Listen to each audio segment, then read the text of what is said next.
Today's episode has been brought to you by OfferingTree. I am so grateful for OfferingTree, not only for making this podcast possible so you can listen to this as you're doing all the things that you are doing in your life, and so that you can listen to it for free, but also because they have an amazing booking software that supports yoga teachers, studios, and wellness professionals.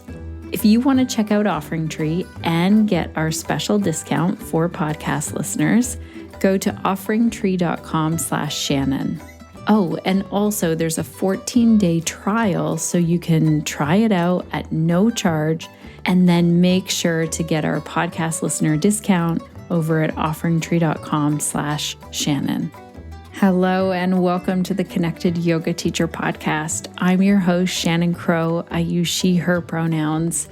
And this podcast is being recorded on Anishinaabeg, Odawa, and Mississauga land, which was named the Bruce Peninsula in Ontario, Canada. And if you've been listening to the podcast for a while, you know that I've been learning more about how yoga and the land I live on were both taken through colonization, and how this ties into what's happening now in real time, current day, and all of the social justice issues that we are facing together. So if you would like to join me as I learn, I have a podcast that I've been listening to, and it really made an impact with me. It's one episode, but then there's also the whole podcast I got listening to it, and you might want to check it out. So the podcast is called Canada Land. And like I said, I've been listening to it weekly after this one episode. It's spunky. It's full of facts. I really like to laugh and learn at the same time. And episode 800 is the one that I will link to in the show notes today. I would highly recommend checking it out, even if you don't live in Canada. And if you do live in Canada, it's a great way to keep up with news. And if you live outside of Canada as well, you might want to just check in every once in a while and see what's happening over there in Canada. So the guest in this episode was Cindy Blackstock, and I'll just read out the short description here. Cindy Blackstock was always aware that Indigenous children in Canada were treated differently, that their mistreatment and deaths were accepted as the status quo. This is the story of what she did about it. So let me know if you listen to this podcast. You know, I'm always reminded over and over again, especially when I hit moments of overwhelm with what's happening in the world. Mr. Rogers said it so well, look for the helpers. And I feel like this is one of those episodes where I felt like Cindy Blackstock is one of those people who's really making a difference. So let me know if you listen, or if there's something else that you're listening to, and I am open to any and all suggestions of podcasts. Thank you to those of you who have sent me some. I've put them in my playlist and I'm checking them out slowly. And if you're brand new here, you might not know that I'm a mom of 3. I'm a yoga teacher, a podcaster, and the founder of Pelvic Health Professionals. And this podcast was created for you because I understand what it's like to come out of yoga teacher training and just be, a bit overwhelmed, to say the least, facing like, okay, now I need to run a business and continue to learn about yoga and continue to learn about myself in this world. So that is where the podcast came from, so that each and every week you can feel supported and connected to information and inspiration. Today's podcast is one that was inspired by the many questions we've gotten in the Connected Yoga Teacher Facebook group. So many questions have been posted in our group about teaching yoga abroad. So today's episode is for you. Whether you dream of travel and you're booking your flight, or, maybe you're teaching yoga somewhere, or dreaming about teaching yoga somewhere else, or going on a retreat, or wanting to lead a retreat. And next week's episode goes along really well with this week's episode as well. I want to tell you that because we get 2 questions around travel and teaching. How do I do it? How do I get that job? How do I travel and teach? And the other question is, how do I get insurance whether you are teaching in a different country or if you're teaching online to students who are in a different country. So these tie in really well with each other. I'm excited that I finally got that podcast episode together about insurance because a lot of you have been asking. Please know that your questions are the fuel for the podcast. Our listeners have amazing questions, and I just have to say that's where episodes like this come out of. We take those questions, we find a guest, and we try and find the answers for you. So if you are eager to plan a trip right now, or if you're staying home and you want to hear about other places in the world, because I think that's one of the next best things to travel, then you are in the right spot here today. Our guest is known for travel and teaching yoga. She has a whole podcast about travel, actually. And I encourage you to reach out to our guest today if you think that you want to be on her podcast talking about where in the world you live. So you might have heard of the Wild Yoga Tribe podcast. It's hosted by Lily Allen-Duenas. And I've gotten to know Lily through social media, through talking on her podcast and having her here on our podcast, and also through some Voxer chats. And I love how we have been able to talk about podcasting, marketing, life as an entrepreneur and a yoga teacher. And so I cannot wait for you to hear a little bit of that here in today's episode. We touched on a lot of things, not just travel, and so I'm excited that you get to listen in. Lily has taught yoga classes and wellness workshops all over the world, helping people reduce their emotional overload and find balance, breath, and space for self-care. She's the founder of the Wild Yoga Tribe and the host of the Wild Yoga Tribe podcast. So after listening to today's episode, you might want to go and have a listen to the episode that her and I did together. I'll make sure to link to it in the show notes.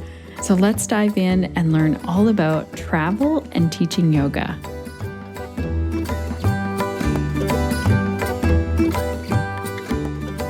Welcome to the Connected Yoga Teacher Podcast, Lily. It is so great to have you here today. Thank you, Shannon. It is a joy to be with you.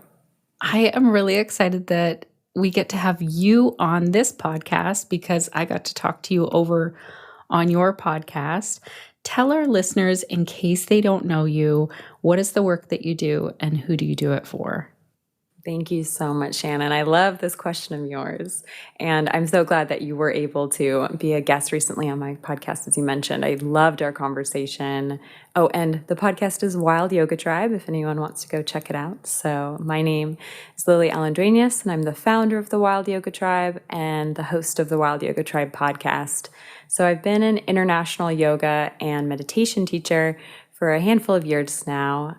It's been just so beautiful and fun to get to continue to learn, grow, and work with amazing people. I quit my desk job in marketing and marketing management back in the US. I'm originally from California, but lived in Iowa in the middle of the US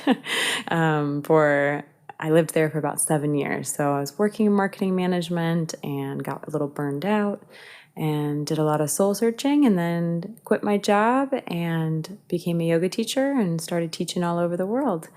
And it's been a joy. So who do I do my work for, or why do I do it? I love teaching yoga and specifically also connecting with and shining lights on yoga teachers from around the world as well, because I think that it's so important to not just be, tricky wording here, but not just be a citizen, but to be more so a global citizen, and especially in the world of yoga when it's just so vast and it's such a rich tradition, and it has evolved over time, of course, and to learn about yoga beyond your backyard is just a vital part of who I am and what I believe, that you shouldn't just go to one studio or two studios in your city even and just think, oh, that's how yoga is taught, that is the philosophy, that's the methodology, that's how it's done, I got it, I understand yoga, period, dot. Because it's so big, it's so vast. there's so much to learn, so many people to learn it from. So that's something I find a lot of joy in, is learning more about other perspectives on how yoga can be present and can be transformative and can be incorporated and involved in our daily lives. That's amazing. What differences have you seen as you've been talking with yoga teachers around the world? I've really loved hearing the differences of how communities and cultures have challenged or supported yoga and the yoga practices, yoga and studios and teachers. In Mexico, I was talking to a yoga teacher, Ana Paula Hernandez, opened a small studio outside of Guadalajara, just a small studio, but everyone in the community at first thought she was a bruja, she was a witch. So I think that was very surprising, or to learn about in Belize how it's a very strong Christian faith there, and in this particular community, a strong Jesuit faith presence. And so when a yoga teacher wanted to kind of start this international yoga festival there, she knew she'd get so much pushback from the community who saw it as contradictory to their faith. But when she went to the Jesuit, I believe it's called a priest or a father, and when she went to talk to that person in leadership in the church, he was enormously supportive and just said, absolutely, I'll do everything I can to help this community embrace it. Whether it's all a way to connect to God or to the source or to the divine. It's all a way just to connect to something higher, and to see someone in Christian faith leadership just be so supportive was also just a joy to learn about. I just find it so fascinating, how cultures support or challenge yoga. This is amazing. Is there anything that's been really surprising that you've learned about different cultures as you interview different yoga teachers? Anything surprising about the cultures in general? I would say that I love learning. Well, whenever I interview a yoga teacher from a different country, and my goal is to interview one yoga teacher from every single country around the world. That's the multi-year goal there. I like to do a little research on the country too, and kind of do a, 5 or 6, whatever it is, interesting facts about that country. So learning some of the specifics about different weird laws or different biodiversity, I think it always kind of makes me laugh how different or surprising, because how much do we really, really know about Turkey, like off the top of our heads, right? Like it's really fun for me to go a little bit deeper, and then also, of course, on the episode, also talk to that individual about their culture, and learning how, I had no idea that Botswana, I had no clue what a strong elephant population and biodiversity they had there. No mountains, no hiking. But I didn't also realize that it was such a luxurious place to visit, I guess. I didn't have any association with luxury there. And also it was, as the yoga teacher described, Bonola Pillais, she described it as you go to Botswana to sleep. I was like, what? What do you mean you go there to sleep? And she says, everything is closed by like 10 p.m. Nothing stays open. So that was surprising. Or I had no idea that Bahrain, as the yoga teacher was telling me, Weem Zabar, how she opened the first yoga studio there. I think it was about a decade ago. And how it's just like this sleepy, or not sleepy, but like breezy, beachy island environment. And I was like, really? Bahrain? I hadn't even thought of it as being beachy or breezy or balmy. Like, I don't know, she said it's kind of a relaxed, island lifestyle. I was like, I would have not associated that with Bahrain. But to learn more and more too makes me just reveal how little I know, right? Oh, that's really cool. Thank you for sharing those with us. It's making me want to travel, and I bet this is one way, if we are feeling like we can't really travel right now as much as we want to or used to. it's one way to really connect with different places. I love that you do research on these places and that challenges your beliefs. Like, I know as a Canadian, many people have said to me, no, I shouldn't say many. Some people still say, like, do you have polar bears where you live? And do you live in an igloo? And I mean, come to Canada, you'll see that, no, igloos are pretty far north. I've never been to a place where people live in igloos, even though I'm Canadian. And there are no polar bears where I live, although there are in parts of Canada. So I think that's the other thing when we start to look at an area, just to challenge those beliefs that we have about places. Oh, absolutely. I mean, we have these preconceived notions, or maybe if it's a country like Germany, you just think of one thing, right? Like, or two things. You have no idea that, like, in Germany, 65% of all of the highways have no speed limit. Like, why is that?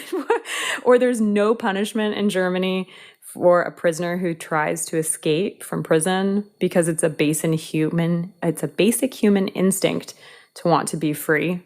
Like, those are just small facts I think are amazing. And I had no idea, I know I'm very embarrassed about this, but I had no idea that Belize had more than 900 Mayan ruins.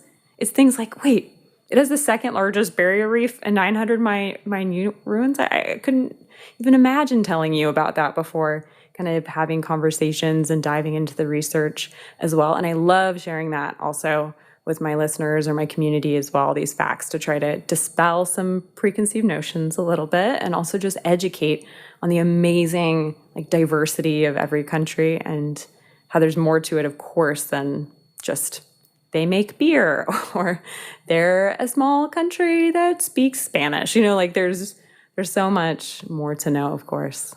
Oh, I love that. That is so cool that you are learning along the way. And I think, it's those stories that really ground us in that learning. Like, I know that I wasn't really paying attention in geography or history in high school, and now I regret that a little bit. And podcasts like yours allow me to check out a place through the lens of yoga, which is also really cool. Is there any advice that you have for yoga teachers who are listening to this right now and thinking, you know what, I want to travel and teach yoga? How can I do that? Great question. Yeah. So there's, of course, a few websites that are out there: Yoga Trade, Yoga Travel Jobs, Workaway. There's different opportunities where you can find things on platforms or on Facebook groups, I've heard, are some good sources. I haven't had any luck myself, nor have I really dug in too much to trying to find jobs on Facebook because of the scamming element to it. I just kind of have been more hesitant in that regard.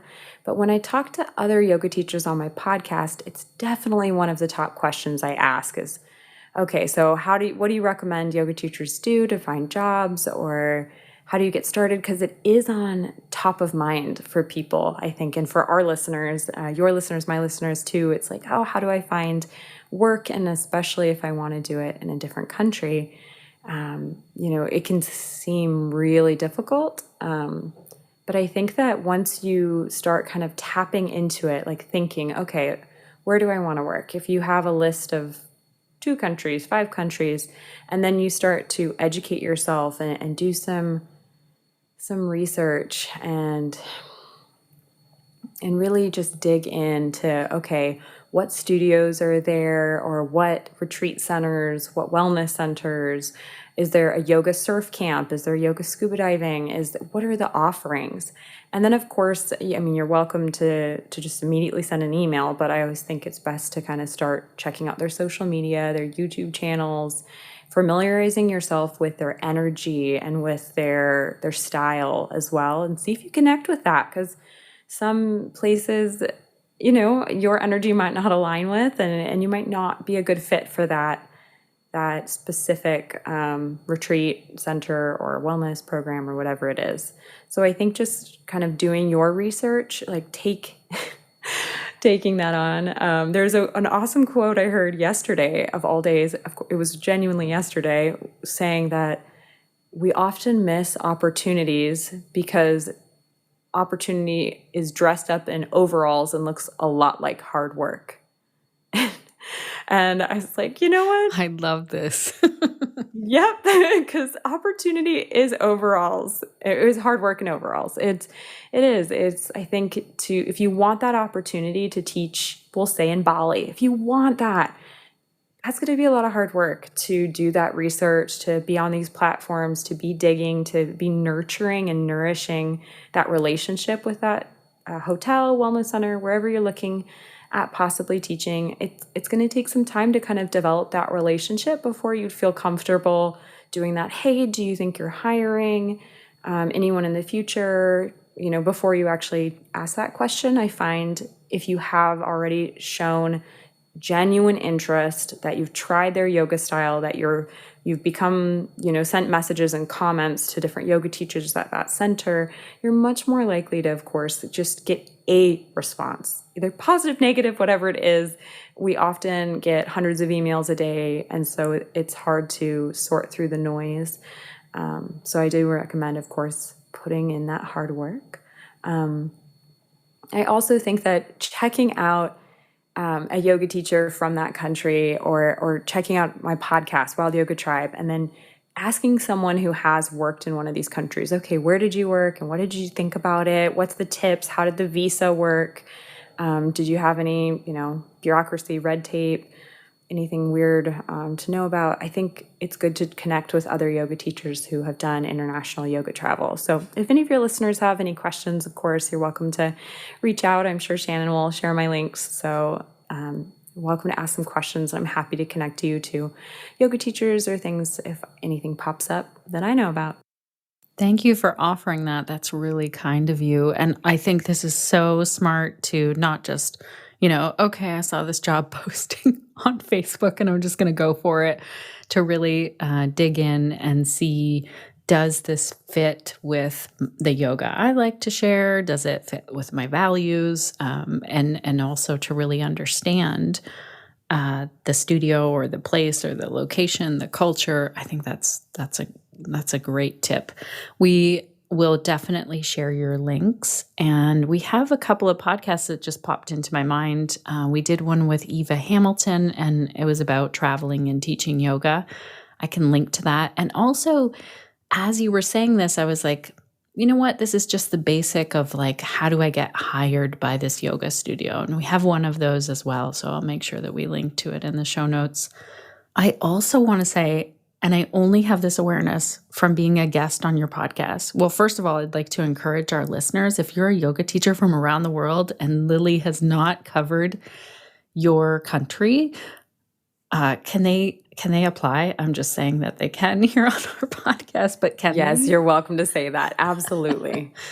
And also, I'm just so impressed beyond any expectations I had from being on your podcast with the level of, I don't even know what to call it. So let me just tell our listeners, as we got into the interview, you did the intro while I was there, like on our recording, and then you did the outro, and I was in shock after the interview. I asked you, how did you do that? And then this week, I have seen you share and market the podcast more than anyone I've ever seen where I'm the guest on a podcast. So do you want to walk our listeners through just some pieces of this and an outline behind the scenes?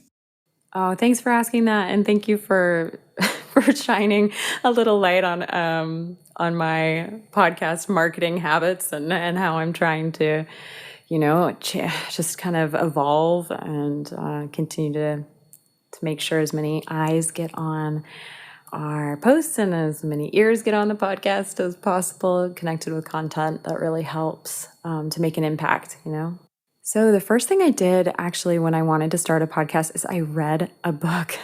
I read a start to finish, cover to cover. So You Want to Start a Podcast by Kristen Meinzer. I found it to be so important to me to kind of learn how to create this community and to develop some kind of podcasting habits. Then, of course, I did some LinkedIn learning. I took 2 courses, I think about 8 hours on how to do editing or how to market a podcast, a whole course in that. So I was really curious about actually creating a start to finish strategy for staying organized, staying on top of things, and just making sure I was able to kind of honor my marketing background as well. I like to joke and say I did that in a different life, but but it still feels, relevant. It comes up a lot in my work, teaching yoga or doing coaching or vegan nutrition or whatever I'm, offering. Obviously, there needs to be that marketing element as well. So what I do is I do a lot of outreach to find guests, or if I'm ever lucky enough that they're reaching out to me, and we always will have usually a 10-minute get to know you call before. And then as soon as that call happens, I send a Google form out, which has just the basic information kind of, can you send me headshots, a bio, what would you like to talk about, just the basics, as well as a waiver, kind of a release form, just to say I'm free to use the audio and any photos you send over for the podcast. And then after that, I have some screenshots and PDFs and to-do lists to make sure everyone's comfortable using the software. Zoom works to record very well, but I use Zencaster.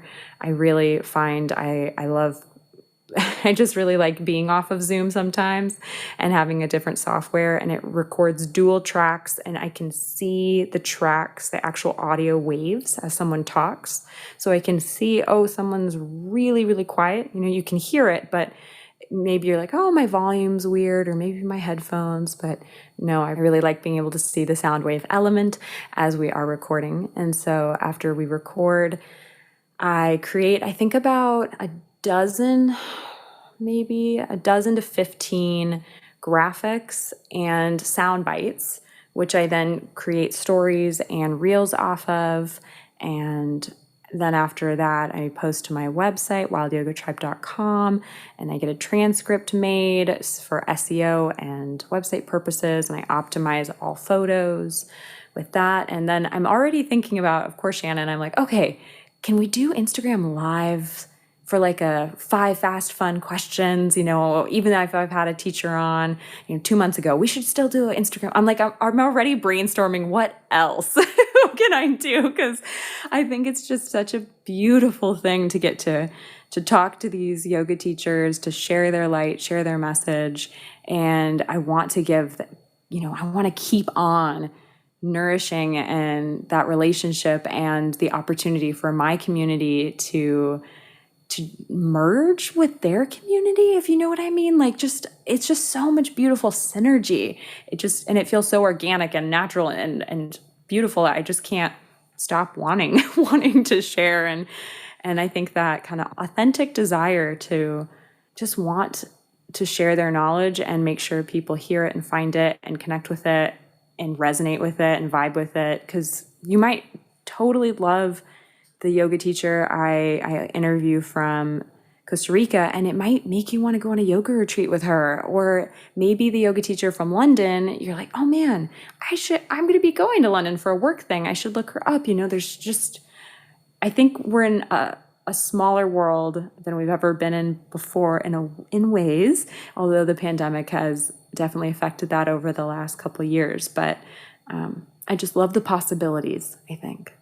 This is amazing. I love the possibilities as well of communities, and that this image that you gave of communities merging together. I think that's beautiful. And that's definitely what happens on a podcast. I know I'm listening, and then a regular podcast will talk about a book that they like or have a guest on, and I might start listening to that person's podcast or, read that book, or and communities really do come together and are formed. Hey, connected yoga teachers, I'm popping in here for a moment to tell you about OfferingTree. Yes, they sponsored the podcast, and that brings it into your ears today. But I also use OfferingTree myself as a yoga teacher, and that's what I want to tell you about. So this month, actually tomorrow, if you're listening in real time, I'm finally getting back to teaching yoga. Oh my gosh, I've missed teaching yoga. I'm so excited. I'm going to be sharing a 6-week Yoga for Pelvic Health series. I'll tell you more near the end of today's episode in case you want to sign up and join me. But for now, I just wanted to give a shout out of thank you to the team over at OfferingTree. So I can tell as I use their booking software that they are listening to yoga teachers and adding the features that are needed and requested the most, and not adding too many things so that the software gets confusing for students who are signing up or for teachers or studios who are using it. I have used so many softwares over the years as a yoga teacher and also as a yoga studio manager at many different spaces. And OfferingTree is going above and beyond anything that I've used before. I love that students get to register, get a confirmation email, and it all integrates with Zoom. That's super important to me as a yoga teacher, especially with online classes. And it's all automatic. I don't have to worry about it or think about it once I have things set up. So if you are like me and you want to focus more on teaching yoga and less on the tech side of things and sending out email reminders with Zoom links, then go check them out over at offeringtree.com/Shannon. There's a special podcast listener discount over there. And so that's offeringtree.com/Shannon. Now let's get back into our conversation with Lily. In terms of the marketing, I have a really technical question here. How do you track, okay, for this episode, I'm going to do all of these things? Like, how do you make sure that those things get done? And then also, how do you make the time to schedule and post all of these things? Do you have any tips for us on that? Yeah. As silly as it sounds, what works for me is that I do the exact same thing for every single episode. So I'm not thinking, oh, did I forget to? It's like, nope, I do the same thing every time. So I know that it's done or it's not done because I'm not changing it up too much. Like I have templates that I use that I created on Canva, and I know I have, as I said, about 12 to 15 of them, and I'm just inputting new photos and the names and the episodes or the audio that I'm editing, I'm creating snippets for. So it just feels very routine now that I've developed it, and I think that was part of my core strategy for starting. It was like, okay, I'm going to get this set up right so that I just feel like I can get in a rhythm. So I'd recommend that for anyone who is doing any kind of marketing. Is getting in a rhythm is key, and also being really mindful of how you want to share your stories. Like, what are your boundaries, and what are you willing to do or not to do? Just being very honest and communicating those. I think is really, really helpful for everyone to acknowledge that. Okay. So I think just taking that step back and seeing how comfortable you feel sharing yourself and your story and communicating the purpose of the episode or of the podcast on a whole, and then engaging with the community in that way. I think that coming at it with that mindful approach that hopefully your yoga practice and meditation practice has helped with, when you have that mindful approach of how do I want to show up? What are my boundaries, and what kind of time also, the time element with social media particularly, I think is really important to consider, is how am I going to be present but not kind of detrimental to my mental health or to my time.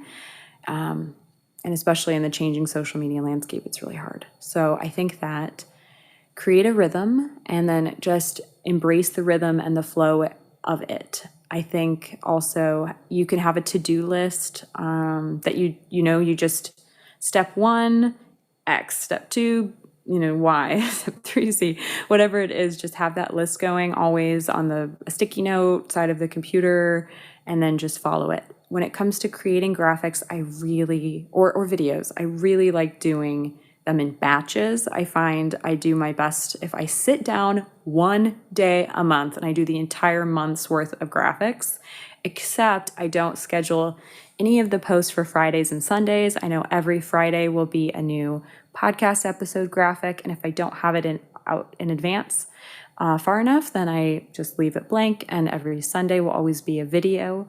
So I also think kind of having that routine where Friday is podcast graphic, Sunday is video.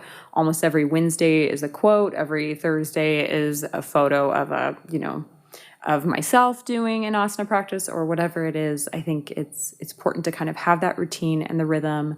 And then, of course, to do it in a way that feels mission aligned. Fantastic. Is there anything that you've learned, because I know that you have a background in marketing as well, because it sounds like you primarily use Instagram. Are there any tips or tricks that you think, this would really make life easier for yoga teachers? Yeah, I think something that's missing usually with yoga teachers and how they're using their yoga profiles. I of course, everyone's different and everyone needs a little bit of different advice, but I love doing a little bit of competitive analysis. So you're likely following a few people that are yoga teachers that are in your niche, and look at their accounts, what content they're sharing. Look at all of the elements of the accounts too. That's really important. Not just the graphics, but also their captions, their hashtags, their bio, and then those little circles, the highlights. And look at everything they're sharing and how they're sharing it. And then after that, kind of a little bit of competitive analysis, then I think it's really amazing to write down 10 dream brands that you'd love to work with, or dream yoga teachers even. And then look at their audiences and the content, and then think, okay, how can I find that audience online? And what type of information, content, even if it's inspiration, what do they need? And how can I speak to them about that? And what are their pain points? What are they suffering from or with? And what can I do to take off some of that burden? I think it's very important, of course, not to think of your social media as, I have 1,000 followers. I have 10,000 followers. You're just thinking about it as your community. And if you're obsessing over the numbers, please don't. Because if you feel like you're not really connecting with your community, wherever it is on social media, if it's Facebook, Instagram, Twitter, if you're not really connecting with and serving them, if you have just 600 followers, imagine how hard that's going to be when you have 60,000. It doesn't make anything simpler. So finding the rhythm, sharing rich media and sound bites, videos, images, teasers, evergreen pieces, whatever you're sharing that's related to your niche. I know, Shannon, you're awesome about helping people niche down. So sharing anything and everything you can think of related to your niche, and then doing that in a way, of course, that really serves your audience, will help, of course, grow the community. And I think one of my other favorite things to kind of just mention is don't post and ghost. It's really tempting to make a post. Maybe you spent 30 minutes trying to make a reel and you're just so tired of being on your phone. A big rule of thumb, though, is after you post anything, you should try to be present on social media for 15 minutes. And it's a great timer to set. You have a shut off, it's 15 minutes, but you're going to want to be interacting with people, answering questions, commenting, liking, sharing, all the things you can do. And of course, in social media, the relationship is king. It's what the algorithm prioritizes over anything else. It's a social site. It is. And so this algorithm's going to prioritize who you're interacting with, and who's interacting with you as well, over anything else. And so a great thing to know and be aware of is that if you have a personal account and you have a professional account, it can be very tempting on that professional account to accidentally be, scrolling for an hour before bed on your phone, on your professional account, accidentally looking at cat videos. And those kittens are adorable, but then Instagram's going to start thinking your account is, maybe less about yoga and more about cats. You have to be careful even with who you're interacting with, what you're liking, what you're even watching for more than 3 seconds. If it's a reel, 3 seconds is all it takes to count.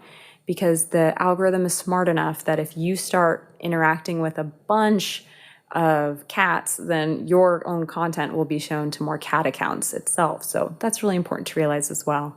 I think you're speaking right to me. I get a lot of cat videos on the Connected Yoga Teacher Instagram and pelvic health professionals, because I'm usually always scrolling for pelvic health topics on there.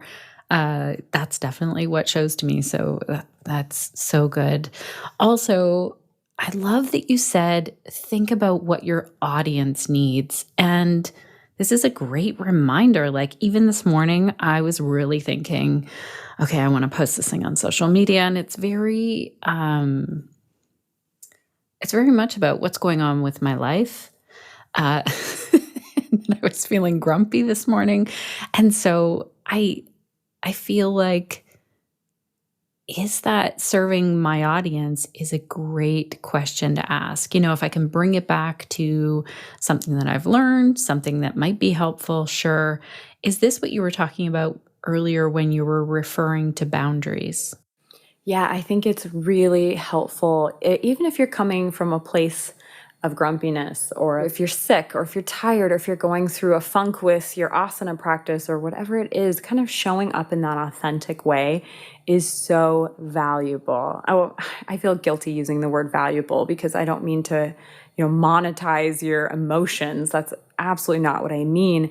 I just mean it's valuable for the relationship, because that's what it is. I mean, social media, as I said, social platform, but people want to know you and trust you. And if you are completely absent from your page, we'll say it's all just about, we'll say it would all be about the chakras system. And if you're never on your page, your face, your voice, that's a problem. Then they don't know you, or how can they really learn to trust you? And if you're not showing up in an authentic way, I think people really can get tired of that as well. I think there's this huge movement of loving people who are showing kind of the imperfections, the wounds, the goofiness, like the ridiculousness of it all. Like I follow an account that's about branding that, I mean, she absolutely is ridiculous. And I think it's awesome. It's great to see her make her funny faces and do her ridiculous dances, because it's not for my entertainment. I can feel it. I can feel she's just letting it out and trying to share something that's like, you be you, you do you. It's all welcome here. And I think that energy is so beautiful for communicating authentically with your community. I think it's beautiful. And in the terms of the boundaries, it's absolutely up to you just to take that step back and see how comfortable you feel sharing yourself and your story, and making that clear to your community. Are you comfortable sharing your kids? Are you comfortable sharing your grumpy side? You're going to be engaging as yourself, but also as your business. So I also think it's great just to highlight the community too. So it's not just about you too, even though it's very important to be present. I love kind of, sharing the love and spreading the love. And I love, Shannon, how you always are doing on your podcast. Whenever someone writes in a review or sends a voice note, you highlight that, you give them love back. I think that's so beautiful. So with the boundaries, it's putting restraints up, be very mindful, make a list. What's okay with me on social media? What's okay with me? What's not okay with me? How much time will I give? How much time won't? What can I share? What won't I share? And that's why if someone also reaches out in the DMs for something specific and you're like, that's not me, like that's not what I offer. I'm not a person who does, free consultations on pelvic health. I don't do 15-minute calls for XYZ, just having these kind of things already set up in place so that you don't feel startled. When we get taken off guard, it really can dysregulate our emotions. It can throw off our days and our energies very easily. Of course, mindfulness is a beautiful gift and it really is a protective element to our energy and to our boundaries. But I think that when we get thrown off in social media by trolls, by negative comments, by feeling pressured to do certain things, it's really is really impactful, negatively impactful for our health. And so I think having boundaries in place is a good way to prevent that. This is so good, so valuable. Thank you for sharing this. It's really getting my brain thinking about, setting that foundation. I feel like on the podcast, we definitely have that where it's how can we answer another question from a yoga teacher? How can we ask the questions to our guests and get the guests on that will really support our yoga teachers? And I would encourage our listeners to do the same with your Instagram stories. But it is making me think, I wonder if I use social media in a very different way. So it's really making me think here. Thank you for sharing this. And also, when you talked about this can really throw us off, exactly that. I know what I'm ready to do when someone reaches out to me and they say in my Instagram DMs, hey, do you want to get 10,000 followers or 100,000 followers? Like, I just block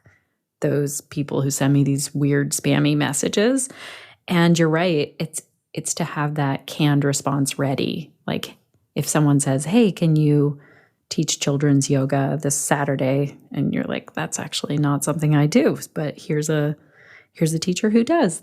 Or, can you do this free thing? Actually, no, here's my hourly rate. That's a really good plan to have in place as we go into social media. Absolutely. Oh, and just to say that, something else is that you can go a step further, Shannon, and protect yourself a little bit too.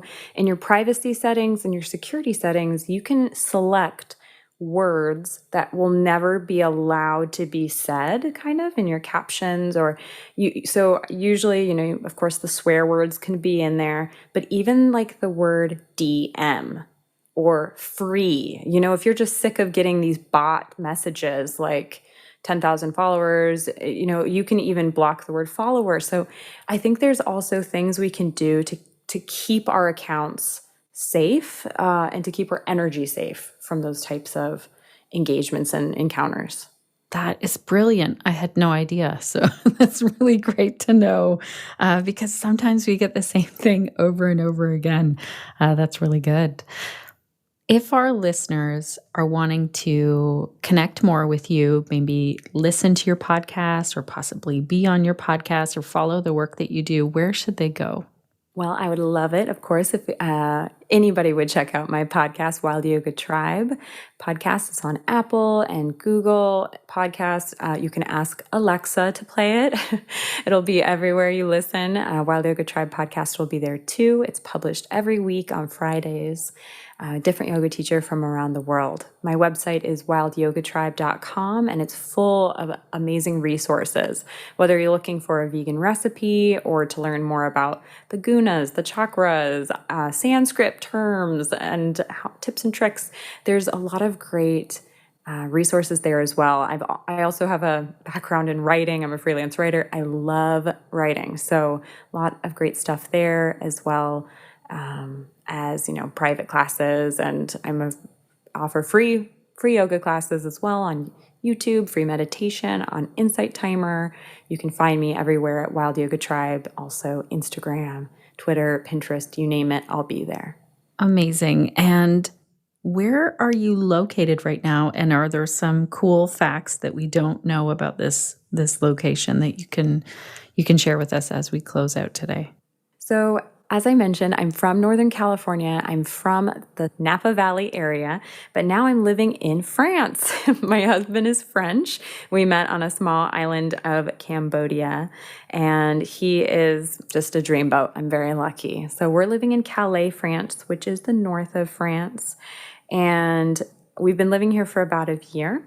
So what I think is interesting, I guess, about France is that it's actually the largest country in the EU. I mean, it's good to know that it's a pretty big country. We drive. We're on the top coast, as I mentioned, so I can actually see the UK from the beach, which is just a 10-minute walk from the apartment. So I can see the UK, which is fun. We're right by the Eurotunnel, and then we drive down. His brother is almost on the absolute southern coast. You can't get farther away.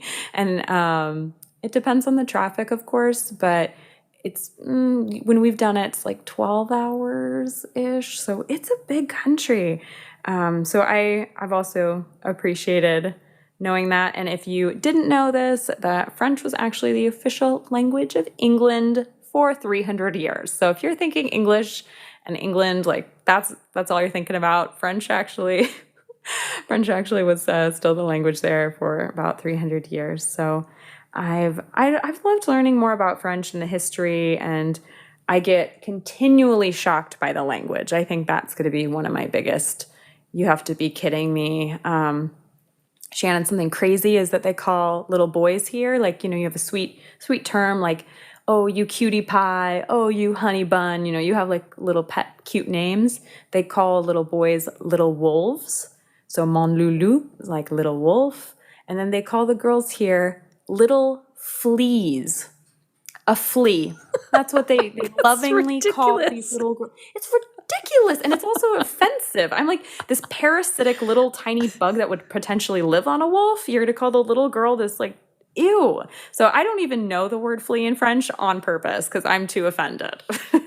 Wow. Okay, I learned 2 things I never knew. I had no idea that French was the official language of England.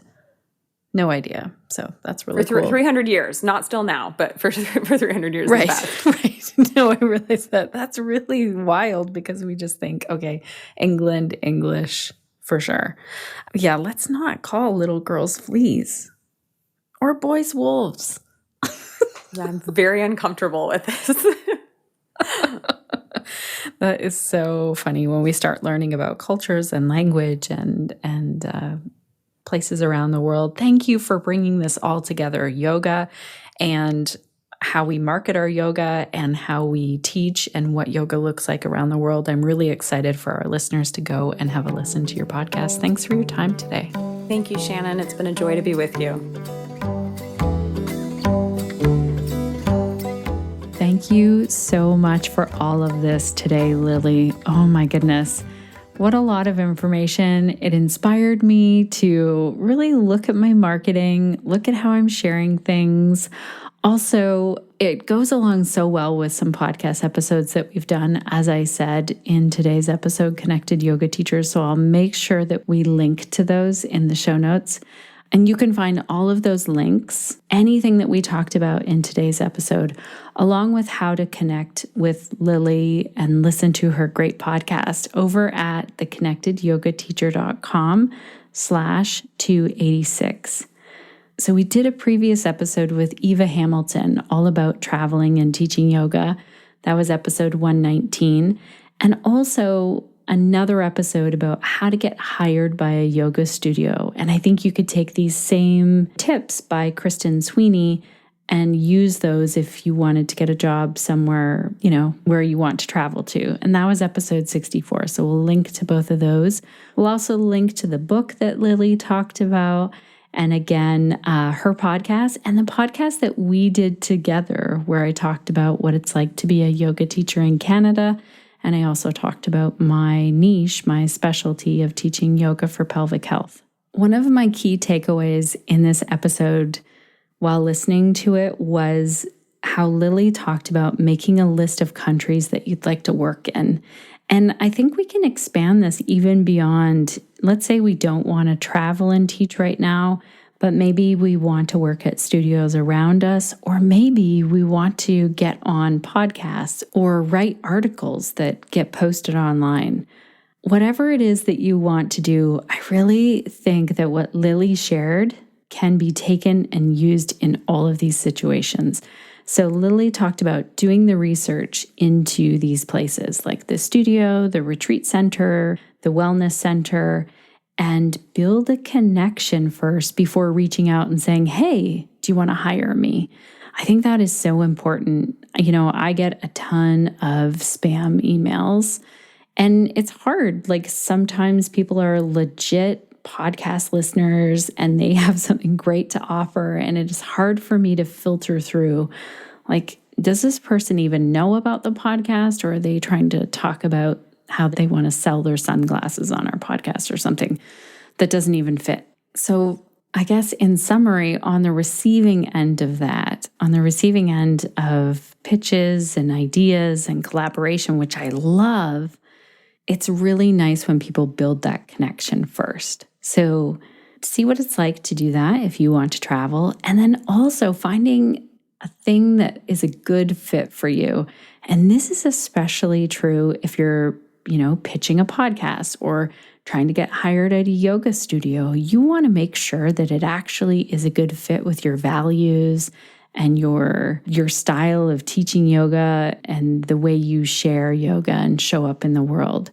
So check it out first. This is not just a one-sided connection. You really want to see, is this the right fit for me? So it's not just about getting any job or being on any podcast or getting your article published on any website.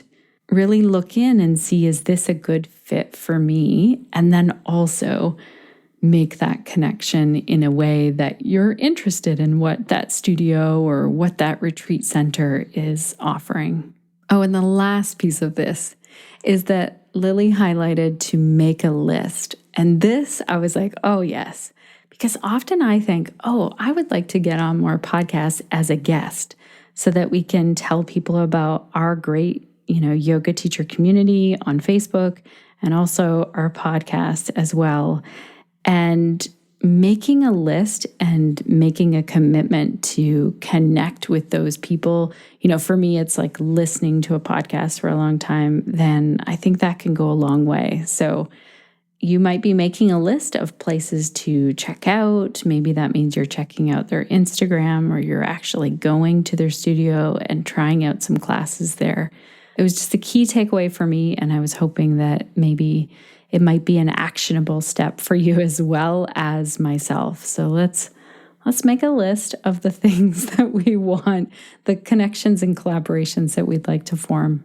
I also wanted to give a huge shout out of thank you to Kelly, who left a 5-star review for the podcast saying, I learned so much. Thank you for leaving this. Kelly says, thank you, Shannon, for all you do. I cannot imagine my life without this podcast in it. I've learned so much about how to be an inclusive and caring yoga teacher, and I thought I already was. There's not one episode that at the end I thought I didn't learn anything. So many nuggets and takeaways. I appreciate you and your team so much. Sending you so much love and gratitude, Kelly. Thank you, Kelly. Oh my gosh. I love that you already felt like an inclusive and caring yoga teacher. Same. I feel the same way. I feel like each time I learn from someone new, we interview someone on the podcast, I do my work and keep trying to learn. I'm like, oh my gosh, I could be a better human. It is possible the more I learn. So I'm so excited that you're right along with me here on this learning journey. And thank you for taking the time to leave a review. It means a lot. Connected Yoga Teachers, if you want to leave a review, you can do that over in iTunes. You can also leave me a voice message. I love those. If you head on over to the connectedyogateacher.com, on the website, you'll see there's a leave a voicemail button over on the right-hand side. And I also wanted to put just an ask out there. If you are using OfferingTree, leave me a voice message for sure if you don't mind doing an audio clip, or send it to me and tell me what you love about OfferingTree. Tell me where you teach and what kind of yoga you share. Also send me your website or social media link, and we'll add those to our show notes if we use that audio clip. And if you have questions about OfferingTree, make sure to check out their Facebook group. And yes, you can send them along to me and I will forward them to the team over there if I can't answer them. Again, all of the links and the notes for today's episode are over at theconnectedyogateacher.com/286. If you want to hang out together after today's episode, so tomorrow, if you're listening in real time, which is August the 23rd, 2022, I am showing up live on Zoom, teaching a 6-week series, Yoga for Pelvic Health. Anyone with a pelvis is welcome to attend. There is a replay available. So if you're listening after today and you're like, shoot, I really wanted to sign up for that, reach out to me, ask me where the replay is if you don't see the link in the show notes. And if you are already a member of Pelvic Health Professionals, this is included in our library. If you want to join Pelvic Health Professionals, that's where we learn from some of the leading world experts on pelvic health. So if you're working with people who have a pelvis, it's a great idea to understand how the pelvis works, the bony structure, the muscles around it, the pelvic floor, the pelvic organs, all of those things that often get skipped over in yoga teacher training. So we hire the experts, we take in-depth notes and answer the questions that our members have. There's 2 live calls each and every month. One is a basic Q&A call. That's where you get to connect with each other. And then we talk about how can we grow and simplify our business. And then the other call once a month is where we hire the guest experts. And I wanted to tell you that we are doing a call in September with Jill Mueller on endometriosis and pelvic health. Dr. Sarah Reardon is going to be talking with us in October about pelvic floor hypertension. And then in November, Libby Hinesley is going to be talking with us about hypermobility and pelvic health. If this sounds interesting to you, you can sign up over at pelvichealthprofessionals.com. Also, it's kind of like Netflix, but better. It's made for you if you teach people who have a pelvis. And also, you can cancel it anytime. So you can sign up, check it out, learn for as long as you'd like to in there, and cancel at any time. If you want to hang out with me as a student, there are a couple of places where I am going this fall. Not going traveling to, but going to be online doing it. So one is the Mental Health and Yoga Summit. So we talked with Dr. Lauren Tober on the podcast very recently about mental health and yoga. This summit is free to attend. I'm really excited to see the lineup of topics and guests. So I'll make sure to link to that in the show notes. And then I'll also link to the training. Dr. Lauren Tober does a training all focused on mental health and yoga. And so I'll make sure to put that in the show notes as well. And I am taking another training, the accessible yoga training with Jivana Heyman and his amazing crew. So I'll be attending the summit and showing up here and there. And then a training that I'm signed up for, I'm really excited about, is the accessible yoga training with Jivana Heyman and the many other amazing yoga teachers that are teaching as part of that. If you're interested in joining me as a student to learn how to make yoga more accessible, I will put a link to that in the show notes. So the link to that training and the one with Dr. Lauren Tober are both affiliate links. So what that means is that when you use that link, it doesn't cost you anything extra, but it helps to support the podcast. So that money goes back into us creating more things for you. Podcasts, articles, all the things that we create over on our website, all of the things that we put together in the Facebook group as well for you. So it means a lot. That's one way. Sometimes people reach out and say, oh my gosh, like I'm using this podcast each and every week. How can I support you? That is a great way to do it. If you're already thinking about taking one of these trainings, make sure to check out our affiliate link, and those will be in our show notes. So theconnectedyogateacher.com/286. If you're listening and you can't remember, reach out to me and I will get you those affiliate links. And also, I will be right back here next Monday for you. Make sure you're subscribed to the podcast so you don't miss this episode coming out next week. I am going to be talking to 2 insurance companies, one based out of the US and one based out of Canada. And I have questions for them about how we can teach to people outside of our country, whether that means that we are actually traveling outside of our own country and teaching, or if we are teaching online to people who are outside of our country. There's insurance considerations for both of those things. And I'm excited that we finally have this episode together to bring to all of you. Thank you to our team over here, Suzanne Crunch and Sinead. Oh my gosh, I just love working with all 3 of these amazing people. and they do so much to make the podcast happen. Thank you also to you, dear listener. It means a lot to me that you've hung out all the way to the end of today's podcast episode. And it means a lot to me that you choose to hang out here and spend your time here. Yeah, it really does mean a lot. I know that life can be really busy and full and pull us in many directions. And so thank you for hanging out here and spending your time here.